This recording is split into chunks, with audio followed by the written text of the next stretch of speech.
안녕하세요. 더불어있다입니다. 올해는 진짜 장마라는 단어가 어울리는 시간들의 연속이네요. 비 피해 없이 잘 지내고 계시는지 궁금합니다. 세이노의 가르침 네 번째 마지막 시간을 함께 해보려고 하는데요. 세이노의 가르침은 총 3부작으로 되어 있었습니다. 1부, 아무것도 가진 게 없다고 느껴질 때. 2부, 부자로 가는 길목에서. 3부, 삶의 전반에 조언이 필요할 때. 그 중에서 오늘은 삶의 전반에 조언이 필요할 때 중 책갈피를 꽂아 놓았던 곳을 읽으려 합니다. 세이노님만의 세상을 살아가는 지혜를 담은 장인데요. 좋은 의사를 만나는 법. 기회는 사람이 준다. 윗사람에게 잘해라. 좋은 의사를 만나는 법. 개새끼에게는 욕을 하자. 나는 평등주의가 싫다 등 좋은 글이 참 많았습니다. 더불어 읽다는 그 중에 두세 편을 선별해서 읽어보려고 합니다.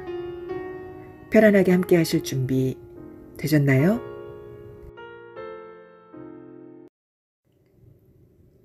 기회는 사람이 준다. 윗사람에게 잘해라. 1970년에 노벨 문학상을 수상한 사무엘 베케트는 기성 연극을 부정하는 프랑스 신연극의 선구자이다. 우리에게는 그의 희곡 고도를 기다리며가 그 애매모호함 때문에 널리 알려져 있다. 텅 빈 공간에 앙상한 나무 한 그루. 등장인물들에게는 시간관념이 없다. 과거도 미래도 없다. 언제나 현재다. 그곳에서 불황자 에스트라곤과 블라디미르의 대화가 축을 이루는 이 연극에서 두 사람은 고도를 기다리면서 고도가 오지 않으면 목을 매 죽어버리자고 한다. 블라디미르는 이렇게 말한다. 이 모든 혼돈 속에서도 단 하나 확실한 게 있지. 그건 고도가 오기를 우린 기다리고 있다는 거야. 에스트라공이 만일 고도가 온다면? 하고 묻자 블라디미르는 우리는 구원을 받는다 라고 말한다. 이 난해한 연극을 이해해보자는 것은 아니다. 고도가 신을 의미하는 말이건 무의미의 의미이건 뭐건 간에 내가 말하고 싶은 것은 우리는 누구나 어떤 형태로든 성공할 수 있는 기회가 오기를 목이 빠지게 기다리며 살고 있다는 사실이다. 게다가 누구에게나 일생 동안 기회가 3번은 온다고 하지 않는가. 해와 달은 누구에게나 빛을 준다 라는 말도 있다. 그러나 과연 그 기회는 어디서 언제 나타나는 것일까? 혹시나 고도처럼 오는지 안 오는지 불확실한 가운데 세월만 잡아먹는 것은 아닐까? 당신이 명심해야 할 사실은 그 기회는 반드시 올 것이며 당신 주변의 누군가에 의하여 주어질 것이라는 점이다. 돈이 그 기회를 주는 것도 아니고 학벌이 주는 것도 아니다. 기회 수여의 결정권자는 사람이다. 예를 들어보자. 학생운동가 출신인 이명박은 1965년 현대건설 격리사원으로 입사하였으나 불과 12년 만에 36세의 나이로 사장직에 올라 셀러리맨들의 우상이 되었다. 열정과 담력, 저돌성이 정주영 명예회장과 닮았다는 평가를 받았던 그는 현대건설 회장직을 던지고 정치인이 되었다. 비록 그는 자서전에서 오너는 결코 전문 경영인을 믿지 않는다며 한국에서 전문 경영인은 사장이 아니라 사장급 직원에 불과하다고 꼬집었지만 그에게 기회를 준 것은 현대건설이라는 조직이 아니라 지금은 고인이 된 정주영 회장이었다고 나는 믿는다. 정주영 회장이 그에게 기회를 주지 않았다면 그는 어쩌면 평생 격리 업무만 보았을지도 모른다. 물론 이명박은 기회를 붙잡을 준비가 되어 있었던 사람이다. 그렇게 준비가 되어 있는 사람에게는 언젠가는 누군가가 그를 눈여겨보다가 기회를 제시한다. 이것이 기회의 법칙이다.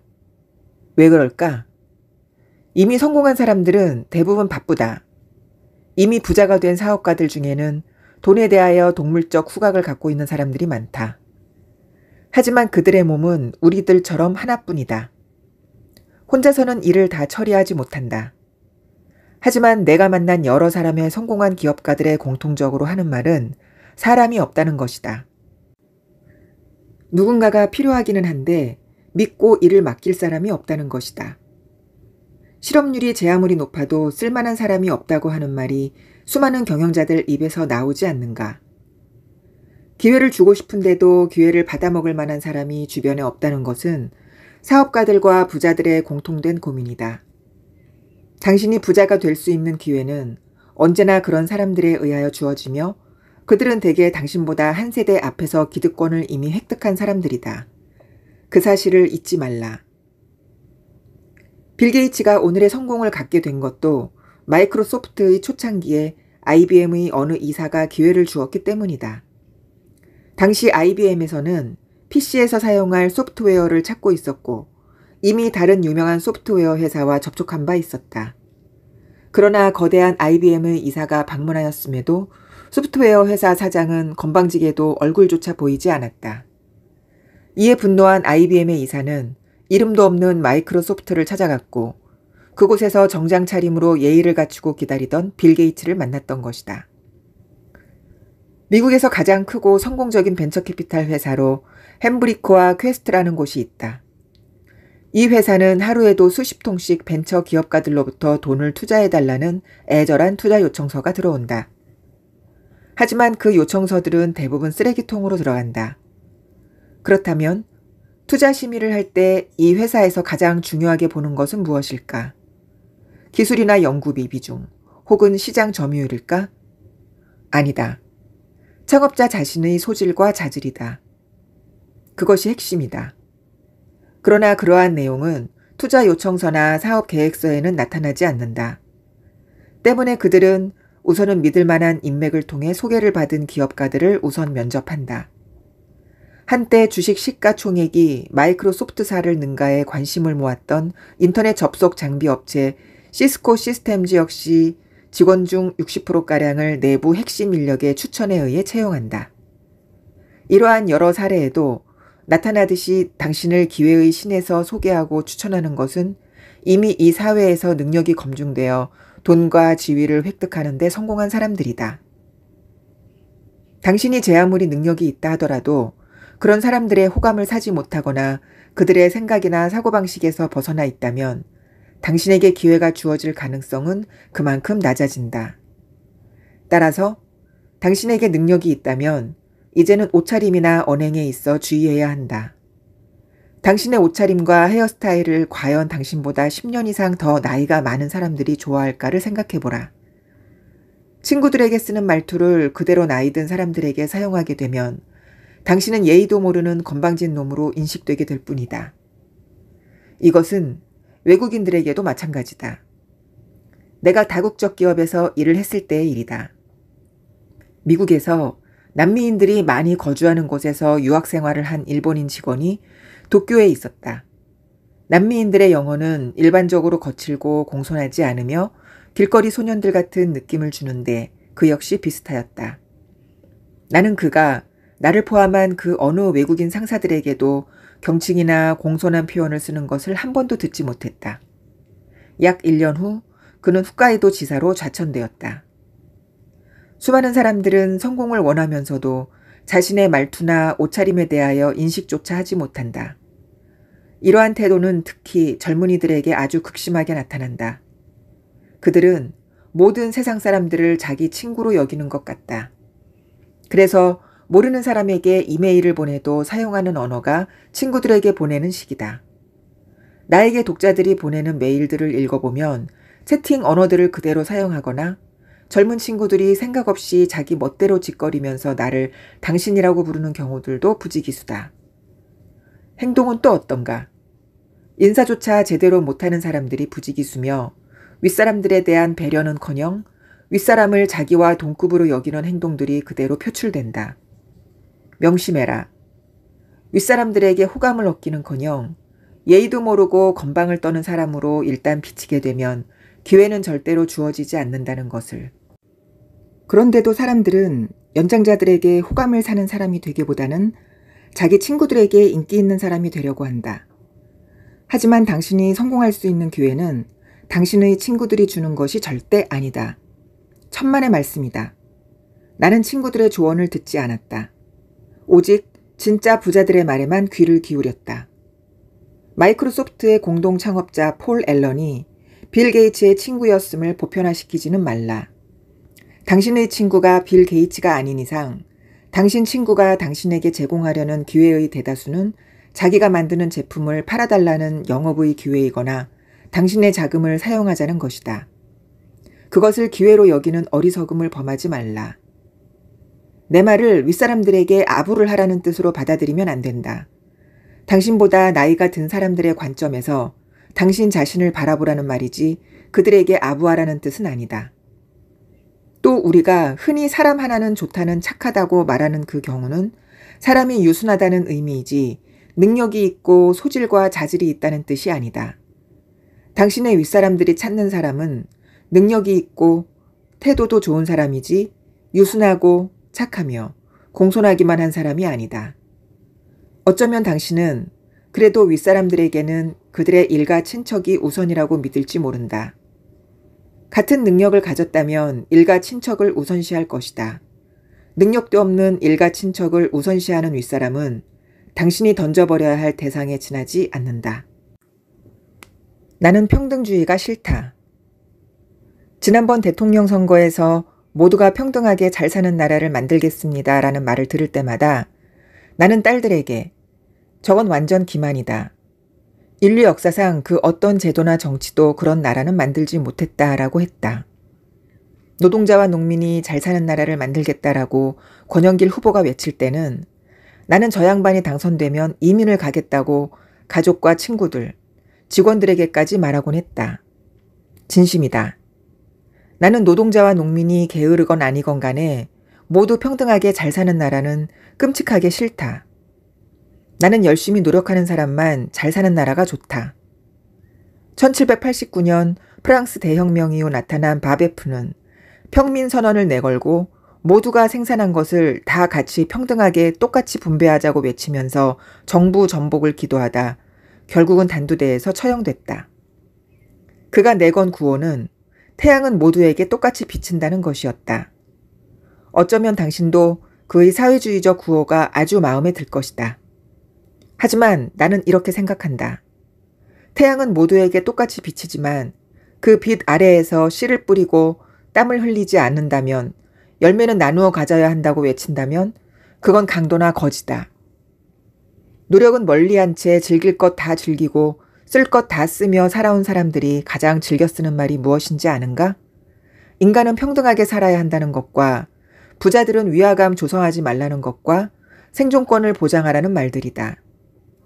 1979년 마거릿 대처는 총리 취임사에서 이제 사회주의와 인연을 끊자고 하면서 자신의 적을 사회주의라고 단언하였다. 더불어 기회의 평등은 보장돼야 하지만 결과의 평등은 필요 이상 추구하면 안 된다고 강조하였고 노력과 재능으로 성공한 사람이 이 사회를 견인하는 원동력이다. 그런 사람들이 소득이 높다는 이유로 그들을 악덕처럼 매도해서는 안 된다고 했다. 그녀의 주장에 물론 수많은 노조들이 가진 자들을 편든다는 이유로 물론 반대하였다. 어느 나라든지 가진 자들을 떨게 보는 사람들은 있기 마련이니까 말이다. 삶의 결과가 평등하여야 함을 주장하는 사람들은 능력에 따른 연봉제나 구조조정을 끔찍이도 반대한다. 그리고 그들 대다수는 당연히 일 못하는 사람들이거나 경쟁 없이 편안히 일하고 싶은 사람들, 혹은 일 이외의 다른 것들로 출세하려는 사람들이다. 노조는 노도 자체의 집단적 성격이 약해지기 때문에 언제나 결사 반대한다. 노조 간부들 중에서 직장을 다니며 자기 몸값을 높이고자 외국어나 컴퓨터라도 열심히 공부한 사람이 있거나 일에 있어서 장인의 경지에 오른 사람이 있다면, 특히 민주노총이나 한국노총의 간부들 중에 그런 사람이 있다면 내게 소개 좀 해다오. 나도 봉급 생활을 해본 적이 있다. 그 당시 나는 정말 열심히 일하였는데 성이 유씨였던 부장이 내게 열심히 하는 것은 좋은데 그런다고 월급을 더 받는 것은 아니다라고 말하였다. 그 말을 곰곰이 생각하다가 6개월 만에 그 아부 잘하던 부장과 싸운 뒤 회사를 그만두었다. 열심히 일해도 그에 대한 보상이 늘어나지 않고 아부에 능하여야 한다면 도대체 그런 일을 내가 왜 하여야 하는지 이유를 찾지 못했기 때문이다. 저임금 시대에는 근로자의 최저 생활보장을 위해서라도 동일임금 제도가 필요하였지만 고임금 시대인 지금은 당연히 생산성이 높은 사람에게 더 많은 대가를 지불하고 그렇지 않은 사람에게는 적게 지불하는 시스템이 될 수밖에 없다. 평등이란 있을 수 없다. 당신이 만일 부자로 잘 살고 싶다면 이제 삶의 결과까지 평등하여야 한다는 생각은 버려라. 당신이 부자가 되는 길은 연공서열이나 균등 임금제에 있는 것이 아니라 능력별 연봉제에 있으니까 말이다. 물론 당신이 노력한다는 조건이 따른다. 나는 육신이 멀쩡한 노숙자들을 돕는 어떤 활동도 싫어한다. 일말의 동정심도 없다. 일거리가 없다고? 천만의 말씀이다.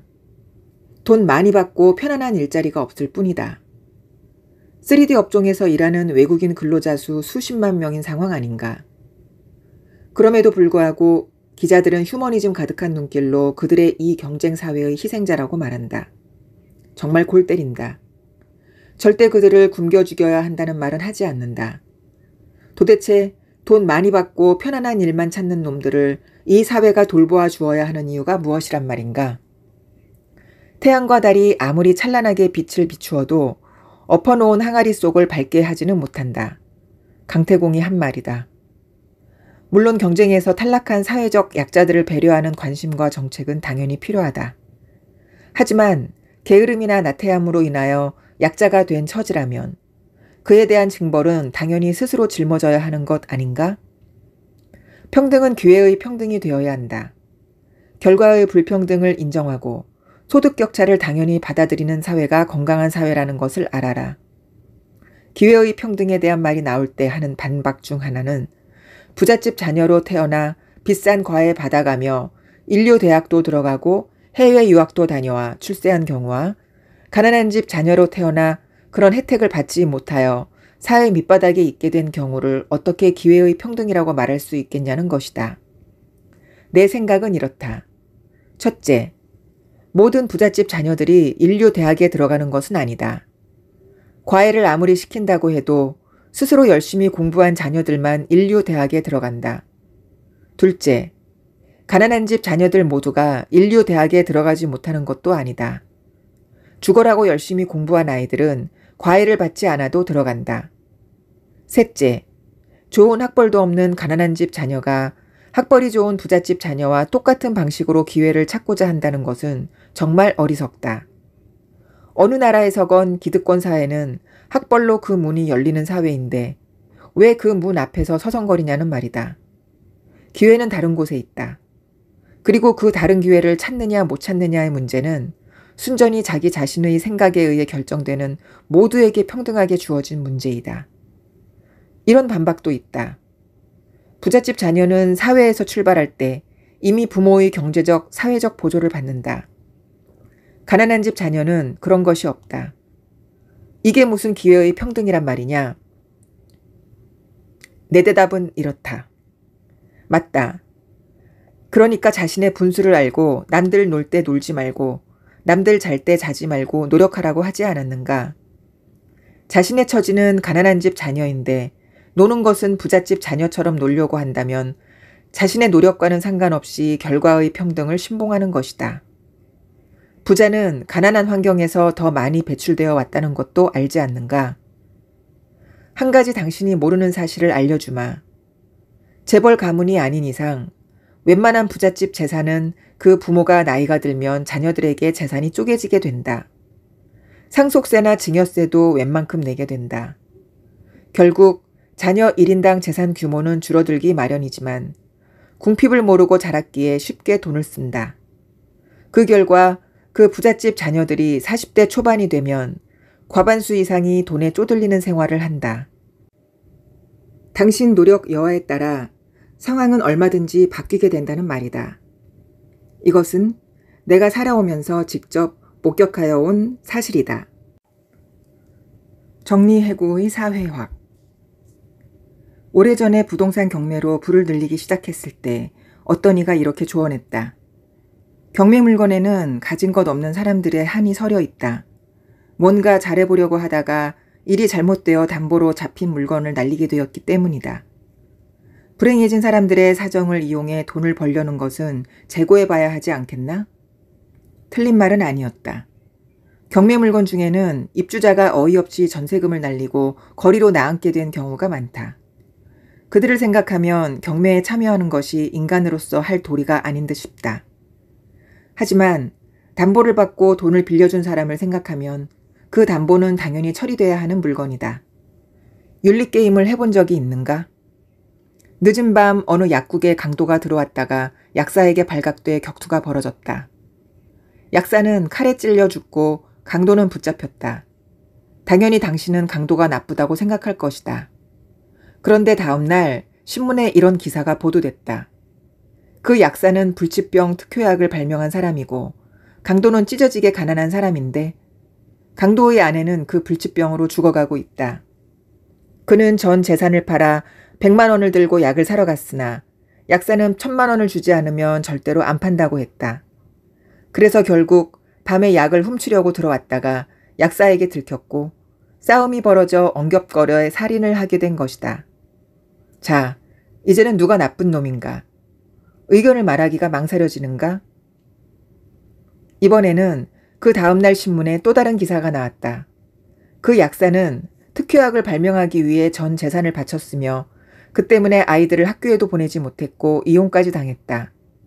그런데 그 불치병은 1000만 명에 한 병꼴로 걸리는 병이라 특효약이라 해도 많이 팔릴 수는 없으며 약사가 요구한 1000만 원은 그가 투자한 시간과 비용을 생각하면 너무나도 미미한 금액이었다.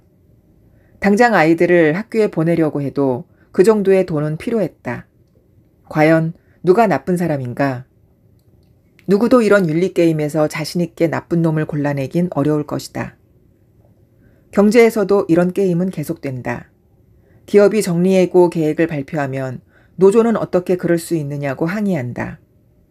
여기에서 질문을 하나 던지고 싶다. 당신에게 전세를 놓을 집이 하나 있다면 전세금을 얼마나 받겠는가? 시장 가격에 따라 남들 받는 만큼 받겠다고 할 것이다. 전세로 들어올 사람의 개인적인 형편을 고려해 전셋값을 결정하는 주의는 없다. 그것이 자본주의를 움직이는 경제 원리다.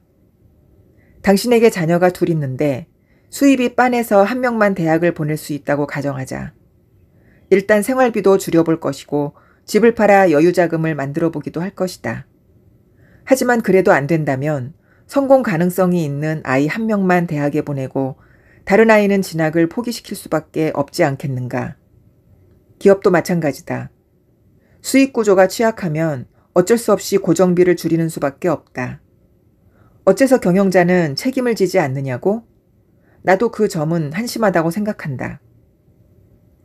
사업이나 투자를 통해 부를 축적하는 과정에 나는 경영자와 고용인의 대립이 빚어지는 갈등 구조에 대해 나름대로 이해하고 소화하려 노력했다.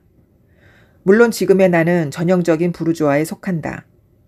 프랑스어 부르주아라는 말이 성 안에 있는 사람들이라는 뜻이듯 나는 분명 자본주의 부자들이 사는 성 안에 거주한다. 하지만 내가 청년기를 보낸 70년대 초는 산업화 시대의 정점이었고 춥고 배고픈 시절이었다. 그래서 최인훈의 소설 광장에서 이명훈이 변증법이란 단어만 보아도 가슴이 뛰었듯이 나는 프롤레타리아라는 단어를 보면 가슴이 찡했다. 존 스타인백의 소설 분노의 포도는 1930년대에 전 세계를 휩쓴 대공황이 시대적 배경이다. 가난한 농부 조드 일가는 대공황과 가뭄을 견디다 못해 고향을 버리기로 한다. 기술 발전에 따른 농업 기계화도 그들의 고통을 키운다. 트랙터 기사 한 명 때문에 20세대가 입에 풀칠을 못하게 되는 상황이 벌어진다. 그들은 캘리포니아에서 수학 인부 800명 모집, 고임금, 숙소 제공이라는 광고 전단을 보고 길을 떠난다. 그들은 고물 자동차를 타고 새로 난 도로를 달린다. 그들의 꿈은 좋은 차를 갖는 것, 그리고 그 당시 붐을 일으키기 시작한 영화나 라디오와 관련된 일을 하는 것이었다. 하지만 부푼 꿈을 품고 도착했을 때에는 이미 수십만 명의 떠돌이 농민들이 모여 있었고 임금도 너무도 낮은 수준으로 깎여 있었다. 결국 온 식구가 달려들어 하루 종일 일해도 한 끼를 때울 수 있는 수입밖에는 얻지 못했다. 그러다 노동자들 사이에서 투쟁 의식이 싹트기도 했으나 불온 사상으로 몰려 심한 박해를 받는다. 굶주림과 착취로 괴로움을 겪는 그들에게 잘 익은 포도는 이미 아름다운 열매가 아니었다. 그것은 분노의 포도였다. 그들은 동맹파업에 들어가고 지주들은 폭력배를 불러들인다. 농민들 편인 목사는 폭력배들이 휘두른 곤봉에 맞아 죽고 만다. 조드의 맏아들 톰이 복수를 하지만 지주들에게 매수된 경찰의 추격을 받는다. 장마철이 되어 모두 창고에서 비를 피하고 있을 때 한 여인이 창고에서 해산을 하지만 아이는 죽는다. 여인은 굶주림으로 죽어가는 한 사나이의 입에 자신의 젖을 먹으라며 유방을 물려준다. 비가 그치면 그들은 또다시 고물 자동차를 몰고 살 길을 찾아 정처 없이 떠난다. 이 소설의 줄거리는 세계화의 물결 속에 우리 사회가 겪고 있는 변혁에도 적용될 수 있을 것 같다. 구조조정으로 강제 퇴직하게 된 가장들, 일확천금의 대박을 꿈꾸는 사람들, 영화나 TV 같은 매체에서 화려하게 소개되는 스타들을 동경하는 젊은이들, 정보화 시대에 걸맞은 신기술을 가진 사람들만 대접받는 사회, 최고 경영자의 연봉은 천장 높은 줄 모르고 올라가지만 사원들은 계약직으로 대체되면서 연봉이 깎이는 임금 구조, 아내와 맞벌이를 해도 여전히 부모의 도움을 받지 않으면 작은 아파트 한 채 마련하기도 어려운 현실, 황금족이라고 불리는 부유층의 호사스러운 소비생활, 고물 컴퓨터로 정보 고속도로를 기웃거려 보지만 정작 어디로 가야 할지 모르는 가난한 사람들. 어쨌든 당신이 포도농장 주인이라고 하자. 인부들에게 품삯을 얼마나 주겠는가? 남들이 주는 수준?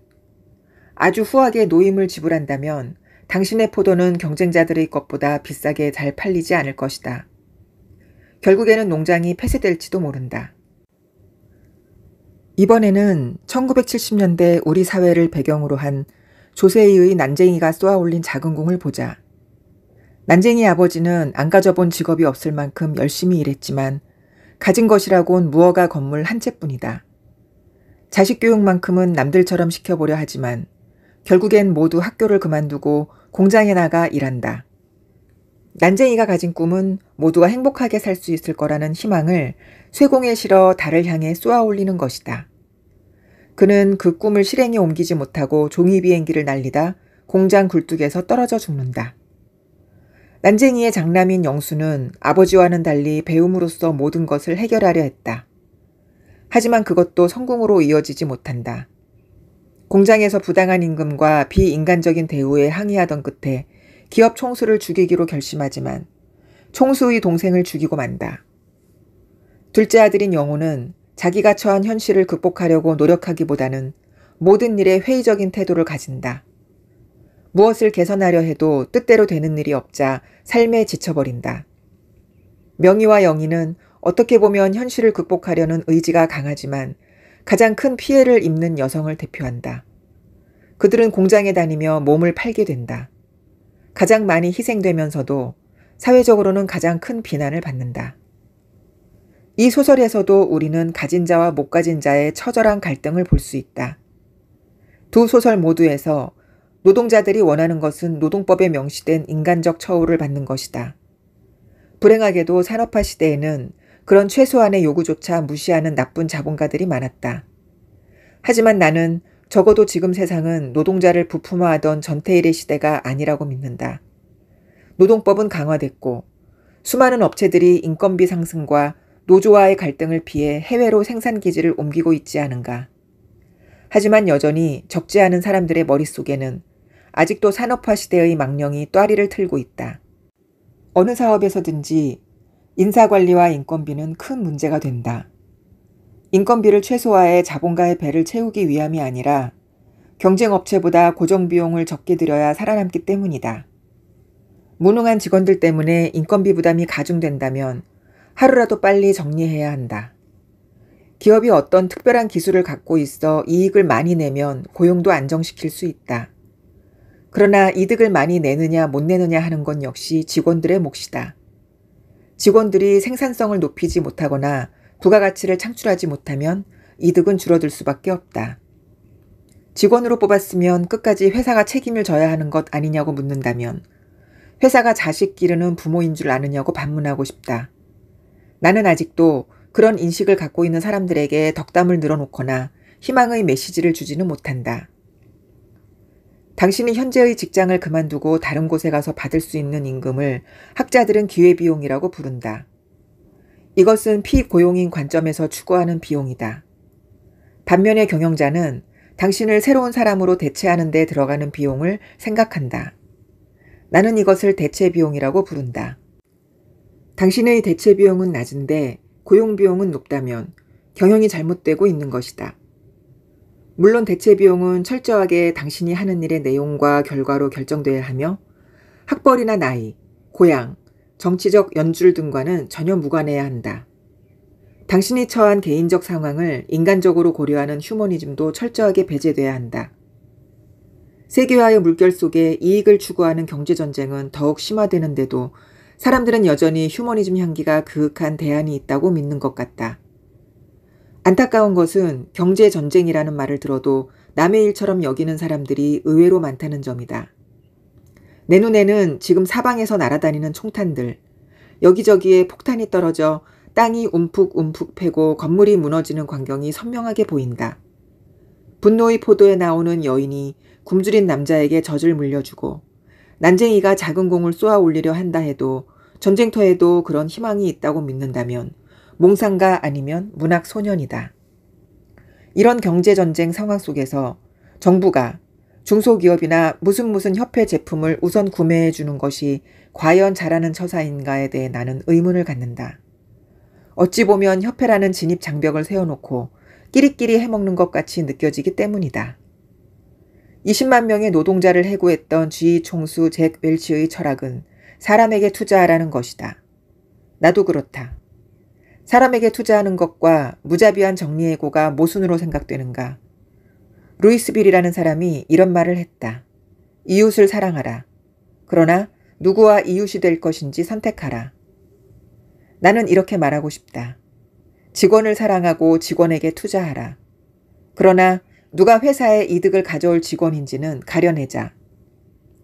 경제가 어려웠을 때 유럽은 근로자의 수를 줄이기보다는 근로시간을 줄여 전체 근로자를 껴안는 휴머니즘을 실천했다.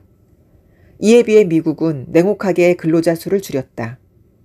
세월이 지나자 그 유럽 기업들의 상당수가 미국 기업들에게 넘어갔다.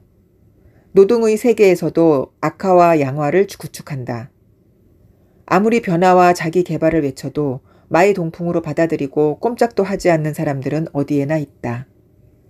컴퓨터가 중요하다고 아무리 외쳐대도 간부급들 중엔 컴맹이 수두룩하다. 악화를 빨리 내보내는 것이 전체를 살리는 길이다. 구조조정이 지지부진한 것은 전쟁의 법칙을 자꾸만 무시하기 때문이다. 나는 1997년 중순에 달러화를 샀다. 당시 환율이 8,900원이었는데 98년 초에 1,800원까지 오르자 다 팔아치웠다. 나 같은 사람 때문에 환란이 생겼다고 말하지 말라. 당신도 내일부터 기름값이 오른다고 하면 오늘 자동차를 몰고 주유소에 갈 것이며 전쟁이 발발할 위험이 높아지면 슈퍼마켓으로 뛰어가 물건을 하나라도 더 사다 놓을 것이다. 내가 달러를 샀던 이유는 우리나라 근로자들의 생산성 때문이었다. 그때 미국 캘리포니아 지역의 평균 인건비는 3만 달러로 당시 환율로 환산하면 2,400만 원이었는데 내가 체험해 본 바로는 한국에서 연봉 2,400만 원 정도를 받는 근로자의 생산성이 미국인의 절반도 안 되었다. 하지만 물가는 정글 경제주의 표본인 홍콩보다 더 비쌌고 양복값은 생산성이 높은 일본보다도 비쌌다. 오죽했으면 홍콩으로 원정 쇼핑 가는 사람들이 줄을 잇고 홍콩 시내 도처에 그들을 상대로 하는 한국 음식점들이 깔렸을까. 당신이 중소기업 사장이고 해고하고 싶은 무능력한 직원이 있다면 우선 업무를 과다하게 안겨주고 수시로 업무 내용과 마감일을 변경하면 된다. 그 직원 앞에서는 절대로 웃지 마라. 업무가 과중하다며 인력을 충원해달라고 하면 무시해라. 자기가 배워서 해도 될 일을 대부분 외주에 발주하는 직원이나 업무 매뉴얼 하나 제대로 만들어 놓지 않는 직원, 시키는 것 이외에는 도대체 할 줄 모르는 직원은 빨리 해고하라. 사장의 의견에 대해 반론을 펴지 못하거나 사장과 싸울 생각을 안 하는 직원, 사장과 똑같은 취미를 새로 시작하면서 그것으로 친해지려고 애쓰는 직원도 역시 무용지물이다. 조직이 크고 정리할 사람이 누구인지 판단이 서지 않는다면 보고 체계를 전자 시스템이나 이메일 체계로 만들고 실무 기한자가 최초 작성한 문안이 모두에게 전달되도록 하라. 그리고 그 내용에 대해 관리자들이 어떤 의견을 제시하는지 관련자 모두에게 공개하도록 하라.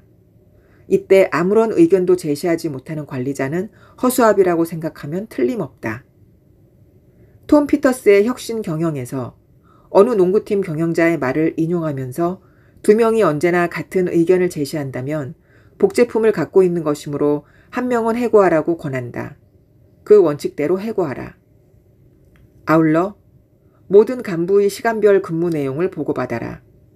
시간이 남아 근무 중에 사우나를 즐기거나 이발소에 가는 임원들을 잡아내라. 잭 웰치는 직무기술서를 쉽게 작성해서 모든 사람이 볼 수 있게 하라고 했다.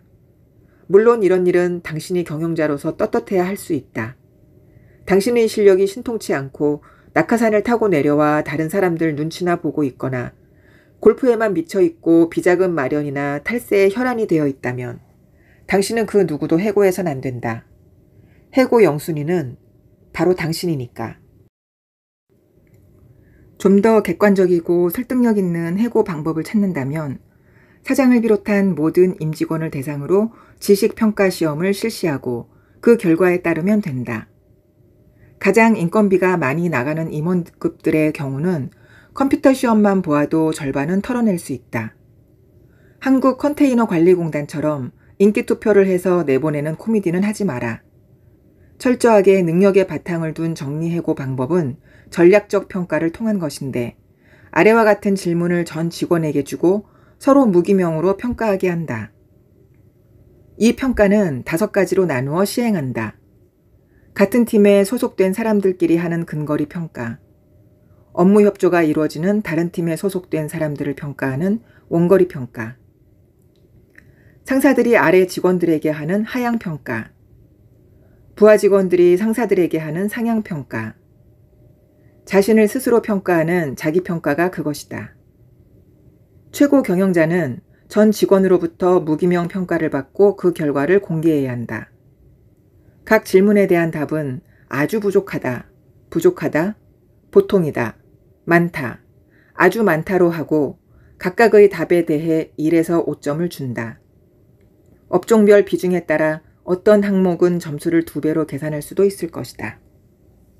통계를 내보면 자기 평가의 평균점은 언제나 근거리 평가에서 나온 평점보다 1점 이상 높고 원거리 평가와 비슷한 수준을 보인다. 즉, 자기 실력을 정확하게 모른다는 말이다. 자기 평가가 다른 평가 수치보다 현저히 높으면 자기 개발은 하지 않으면서 불만만 많은 사람이므로 조속히 내보내는 것이 좋다. 이 방법을 활용하면 다른 사람들은 능력이 있다고 보지만 경영자는 미처 능력을 알지 못했던 직원을 발견하는 기쁜 경우도 있다. 세이노의 가르침 오늘 4부 마지막 시간이었습니다. 다음에 좀 더 좋은 책으로 여러분들 만나겠습니다. 편안한 밤 되세요.